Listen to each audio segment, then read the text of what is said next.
ka. Don't worry, makakarating din tayo. Hindi naman yan ang issue dito eh. Tingnan mo, ilang minuto na lang, malilate na tayo. Ay, ang traffic na talaga ngayon. Traffic? Eh, sabi pa nga ng lolo ko, mas traffic pa raw noon.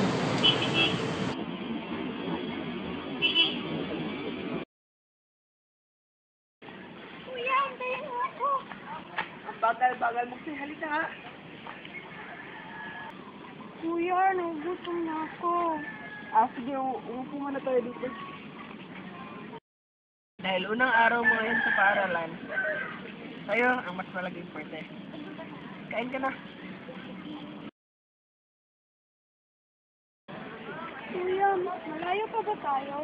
Hindi, malapit lang ako, andun lang, pasigitan mo lang. Kuya, ayoko nang mag-aral, nakakapagod ang layo-layo ng paaralan. Ting, huwag kang ganyan. Huwag kang sumuko. Mahalaga ang edukasyon. Ako nga, 10 taon ko nang nilalakad to. Pero sumuko ba ako? Hindi. Kahit gaano pa kalayo yun, kahit ilang bundok pa lalakarin ko, mag-aaral at matatapos din ako. Kahit mahirap. Basta't naniniwala ka sa isang bagay, huwag kang mawawalan ng pag-asa. Magtiwala ka lang sa Diyos. Oh, tingnan mo, pusat na rin tayo. Ang buhay pala ay para ring traffic. Minsan mabagal, minsan mabilis. Pero kahit gaano man kalayo o katagal tayo makarating sa gusto nating puntahan, sa huli, makakarating pa rin tayo.